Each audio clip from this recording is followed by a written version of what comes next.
அந்த பொண்ணு வந்துட்டு எல்லாரையும் டாக்டர் வந்து பாருங்க உங்களுக்கு யாராவது பார்க்க தெரியுதா அடையாளம் தெரியுதான்னு அந்த பொண்ணு அவங்க அம்மாவை பார்த்து எல்லாரையும் பார்த்து கடைசியில் சிவாவை பார்த்துட்டே இருப்பாங்க. பார்த்துட்டு திரும்பிட்டு இந்த சைடு அவங்களுக்கு அடையாளம் தெரியும் அப்போ. ஆனா அவங்க சொல்ல மாட்டாங்க. நான் அப்படிதான் பார்த்தேன். அந்த பொண்ணுக்கு என்ன தண்ணி வரும் கண்ணுல இருந்து பார்த்துட்டு. அது ஓப்பன் எண்டிங் தான். அது உங்களுக்கு எப்படி புரிஞ்சு இல்ல அதுதான் நீங்க வச்சதா? எனக்கு அப்படிதான் எனக்கு பார்க்கும்போது அது எப்படி தெரிஞ்சதுன்னா அந்த பொண்ணுக்கு அடையாளம் இருக்கு. பட் அந்த பொண்ணு சொல்ல வேணாம்னு நினைச்சிருச்சு. வேண்டாம். ஆமா. நான் அந்த விஷயம் மட்டும் அழுத்தி சொல்ல வேண்டாம்னு அப்பவே நான் டிஸ்கஷன் இருந்தோம். அது ஒரு ஓப்பனாவே இருக்கட்டும், ஒரு கிரியேட்டிவ் ப்ராசஸாவே இருக்கட்டும். அதாவது பார்த்து மண்டையை பிச்சுக்கிட்டோம் அவங்க.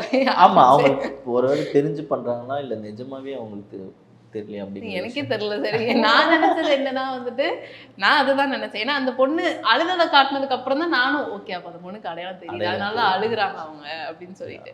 அப்புறம் லெட்டர்ல கூட அவங்க சொல்றாங்க. லெட்டர்லயே சொல்லியிருப்பாங்க. நம்ம அந்த சொன்ன முட்டாள் அது குட் பை சொன்னது ரெடியானு. ஸோ அவங்களுக்கு எல்லாமே ப்ரிப்பேர்டா இருந்திருக்காங்க. ஓகே. அதனால தான் அது நான் இப்போ சொல்றது ஓப்பனாவே இருக்கு.